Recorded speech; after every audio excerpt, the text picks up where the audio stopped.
All right, here we go. We are going to react to the Guru story by Eric Thomas. And full disclosure, I got to put this out there right before anything. I know Eric. I've worked with Eric. We've done campaigns, we've done marketing campaigns together. Eric's a great dude. I've been able to have a chance to be blessed and fortunate enough to work and break bread with him and all that sort of stuff. The crazy part about it is I've never watched the Guru story fully. Like I never went and watched the entire thing. So I'm going to watch it with you guys now. I know this was one of the launching pads in the beginning of his career. I think he even said it wasn't necessarily this that blew him up. There's a few other things that did it, but this became super popular. And we're going to check it out, get right into it, and I'll give you guys my thoughts and let you know what I think about what he's actually saying. So if you want to make six figures, you can't just be talking about you want to make six figures. You hear what I'm saying to you tonight?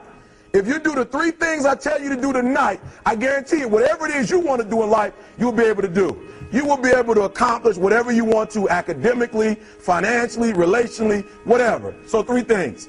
All right, now I'm going to tell you the story. I got to get out of here. And the story is about, you guys have probably heard about this before. It was a young man who, he wanted to make a lot of money, and so he went to this guru, right? And he told the guru, I want to be on the same level you on. And so the guru said, if you want to be on the same level I'm on, I'll meet you tomorrow at the beach at 4 a.m. One little thing about what he's saying about the guru telling the young buck or whoever it was in the story to meet him at the beach. A lot of times that's how it happens with mentorship. It happens like, not, that's more of a metaphor than anything, but like they ask you to do strange things. They ask you to do, to step out of your element a little bit. And it's like, sometimes if you're not used to that, you're like, what's this guy's angle? Why is he asking me so many questions? Why is he asking me personal things? What is he really digging for? Right. And, obviously there's a line, but a lot of the times, any of my greatest mentors, the people that I have brought into my life to do that, they have this sort of angle, and I would even say that I probably do it as well. It's just one of those things that you do as a coach. He liked the beach. I said, I want to make money. I don't want to swim. Guru said, if you want to make money, I'll meet you tomorrow, 4 a.m. So the young man got there at 4 a.m. He all ready to rock and roll, got on the suit. He should have wore shorts. The old man grabs his hand and said, how bad do you want to be successful? He said, real bad. He said, walk on out in the water. So he walks out into the water. Watch this. When he walks out into the water, it goes waist deep. So he like, this guy crazy. This reminds me of when Peter asked, or Jesus asked Peter to walk on water out of faith, taking a leap of faith. Adrian, like, I want to make money. He got me out here swimming. I didn't ask to be a lifeguard. I want to make money. He got me in. So he said, come out a little further. Walked out a little further. Then he had it right around this area, the shoulder area. So this old man crazy. He's making money, but he crazy. He said, come on out a little further. Came out a little further. It was right at his mouth. My man like, I'm about to go back in here. This God is mine. So the old man said, I thought you said you wanted to be successful. He said, I do. He said, walk a little further. He came, dropped his head in, held him down, hold him down. My man getting scratching, holding him down. I got you. I know you brushed it out, but I got you. He had him held down. I need you for an illustration. He had him held down. Just before my man was about to pass out, he raised him up. He said, I got a question for you. Somebody answer the question for me. He said, when you were underwater, what did you want to do? Lee, I'm looking for a different word though than lip. What's that word? He said I wanted to breathe. Pause there just for a second. As a father, what I have experienced is that when I am trying to teach my son or my daughter something, my sons or my daughter something, there's always a moment where they're looking at me kind of crazy. They're looking at me kind of like, what are you getting at, Dad? Like, why are you trying to take, the fact that I didn't want to put the cereal box back as a lesson, right? Why are you trying to do that? And a lot of times when you're going into a mentorship or you're getting mentored by somebody, where you're asking somebody for advice, stop thinking that it's going to be something simple. Stop thinking that there's not a complex answer there, right?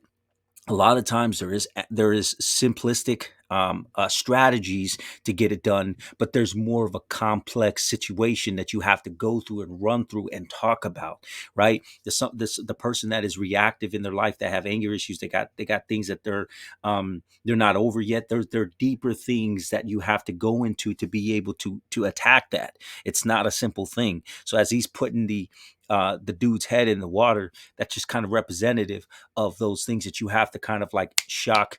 You have to shock the person that you're talking to. You have to really kind of like dig into what is actually going on, what is happening.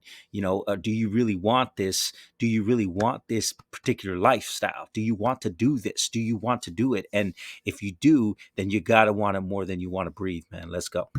Told the guy, he said, when you want to succeed as bad as you want to breathe, then you'll be successful. I don't know how many of y'all got asthma in here today, but if you ever had an asthma attack before, you short of breath, SOB, shortness of breath, you wheezing. The only thing you trying to do is get some air. You don't care about no basketball game. You don't care what's on TV. You don't care about nobody calling you. You don't care about a party. The only thing you care about when you're trying to breathe is to get some fresh air. That's it. And when you get to the point where all you want to do is be successful as bad as you want to breathe, then you'll be successful. You got to have a ridiculous amount of desire, because if you don't, what happens is you start something off in this yay mentality. Yay, I'm going to do this. Yay, I'm excited. Yay, you have this mentality. And when you do that, and you only go into something with that sort of mentality, it just gets, it gets hard. And if you're not prepared for that hardness, then that yay gets dissipated real quick. And that spirit that you have in regards to sticking it out, that the attentiveness that you have to the actual grit, the the ability to have the intestinal fortitude to make it through, that is what is going to get you to the other side of it, right? And it's going to get you to the other side of that pain. It's going to get you to the other side of coming up from that water and saying, okay, now I understand what this is. I understand that I have to push hard. I understand that not every day is going to be easy. That's what you have to take from it. And I'm here to tell you, number one, that most of you say you want to be successful, but you don't want it bad. You just kind of want it. I've trained so many people over the years, whether it was fitness or mindset, so many people over the years that have come to me for help. They have come to me for guidance. They have said, I am tired of being overweight. I'm tired of being stressed out. I'm tired of being depressed. And the moment that they get into there and they start hitting roadblocks, or they start hitting things, all that goes out the window. They're like, nah, actually, I'm cool. I'm okay here. The moment that you start talking the hard parts of it, right? The investment of time, the investment of energy, the investment of keeping yourself disciplined in a certain lane. People just don't want to make the investment, even in money. People just won't make the investment that they have to in themselves.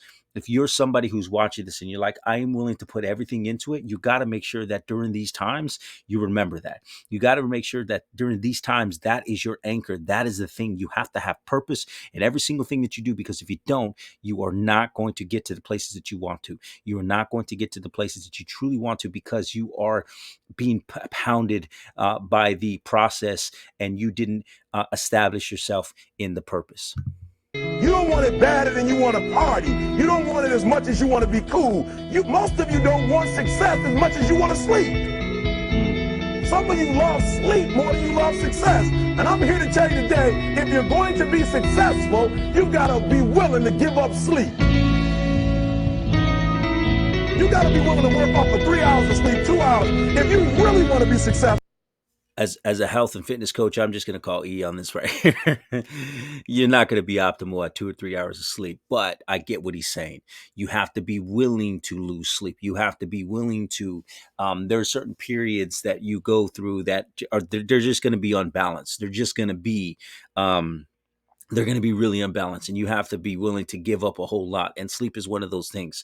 I would never suggest that you have 2 or 3 hours of sleep. You're not even going to be able to like function at 2 or 3 hours. But again, I get what he's getting at, right? And if you can sacrifice 2 hours of sleep, or you're not, taking those long naps or whatever it is during the day, those are the things that you need to pull on. Those are the things you need to figure out what is going to get me to the most optimal state. And I'll kind of give you a real life example. When I eat carbohydrate, when I eat a more carb heavy diet, it's like sleepy, fighting that sleepy bug all day long, slugging down the caffeine. When I'm eating a primal or a carnivore type diet, I am my energy is completely different. It is skyrocketed. The fat just kind of just takes me to a whole nother level, and I don't waste time on being sleepy. I don't waste time on slugging back a ton of caffeine. I don't waste my time on that. And so you just have to know how your body reacts. You have to know exactly what it is that you have to do to make your body optimal. 2 hours of sleep, my baddie, but that's just not going to work. So some days you're going to have to stay up 3 days in a row. Because if you go to sleep, you might miss the opportunity to be successful. That's how bad you got to want it. You got to go days without, listen to me, you got to want to be successful so bad that you forget to eat. Beyonce said once she was on the set doing her thing, 3 days had gone by, she forgot she didn't eat. Because she was engaged. I never forget when 50 Cent was doing his movie, I did a little research on 50, and 50 said that when he wasn't doing the movie, he was doing the soundtrack. And they said, when do you sleep, 50? Sleep, he says. I actually do think that you can go a few days without eating. I think that's actually when you're doing it strategically on a diet. That's like excuse me, not a diet, on a fast. There's nothing wrong with it. You can do three days with water. As a matter of fact, there's a lot of science behind that. Do I suggest that you do that sleep deprived and no food and like no water or anything? No. Do it the right way, man. Remember, it's all about being optimal. It's all about being efficient, right? We want to work hard, but we want to work efficiently. Let's go. Sleep. Sleep is for those people who are broke. I don't sleep. Said I got an opportunity to make a dream become a reality. Football players, how many football players? Got anybody like football in here? Raise your hand. Anybody like football? Emmitt Smith. I used to be a Cowboy fan before they did my boy Tom Landry wrong. I used to be a Cowboy fan. And watch this, there was a commercial. Emmitt Smith had won his first Super Bowl, and he had this commercial when he was lifting weights. I don't know if you saw the commercial when he was lifting, and Emmitt said, you know what? I won the Super Bowl, so I can rest now. He was doing his bench press. So he said, I won the Super Bowl, so I can rest now. So he throws up about 325, boom. And he rests for about 2 seconds. And he, boom, boom, boom. Did you see that? He'd already won a Super Bowl. He said, I think I'm going to take a rest. And he rests for how long? 1 second. Most of you won't be successful because when you're studying and you get tired, you quit.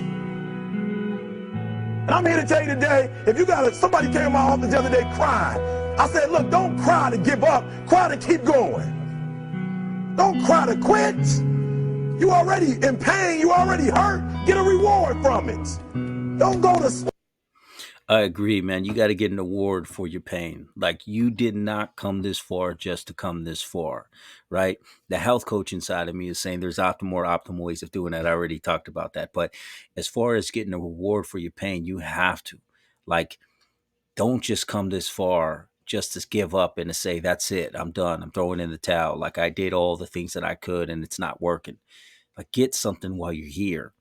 Get something while you're here, right? Like, that is one of the things that I have made up in my mind, that is, as I've gone through the transitions that I've gone through, as I've raised my kids alone, as I've gone through the divorce, as I've gone through certain things. There are certain things that I said, and I made a commitment to myself, and I said, I'm not turning around. Like, I don't care what it looks like. I don't care what the storm brings. I don't care what it's going to look like in the darkest of the days. I am going to do something that is going to continue to press forward. I'm going to do whatever it takes to press forward. And I refuse to give up. During the times in your life, and I'm going to cut this short because I don't want this video to be too long. I'll do a part 2, maybe a part 3, depending on how long this video goes. But what I want to tell you is that during the times in your life that you feel that you could pick it up. During the times that you feel like you know that you haven't really been doing and pushing as hard as you can, push as hard as you possibly can. Do it efficiently. Understand your mind, understand your body, understand your limitations, understand the point of diminishing returns. If you are getting 2 hours of sleep and you can't function, so you can't even get any work done, then don't do that again. Bring it out to 6 hours of sleep, right? And understand what it takes to get to the goal, right? You have to have a North Star. You have to have a timeline that you're trying to execute on. You got to have these things in place to make sure that you're going to reach the places that you are. Now, this may sound like this may sound like a watered down version of this, but that's not what this is. I would argue to say that if you're more efficient, you can actually work hard and work smart at the same time. Just because I work hard just because I work smart doesn't mean I don't work hard. I will work hard till the day that I die. I will continue to put in the effort, to put in the work, but at a certain point, there comes time where you have to now use your intellect over your physical body. You have to be able to. There's a quote that I heard one time from Myron Golden. It was amazing. I loved it. It was, we try to take a physical asset, which is our body, and we try to multiply that by a limited resource. So our physical resource times our limited resource, which is our body times our time that we're selling $4. And we think that we're going to get wealthy that way. We're not going to get wealthy that way. That's just not going to happen. So we have to be able to take our intellect, multiply that, multiply what we have in our head, multiply what we have in our brain to ultimately arrive at the wealth that we're trying to get to. So, hey, this is Coach C. Thank you guys for joining me on this one. This one's part one. We'll do a part two and part three to this. We'll bring it right back. I don't want this video getting too long, but I'll see you guys on the next video. Don't forget to subscribe.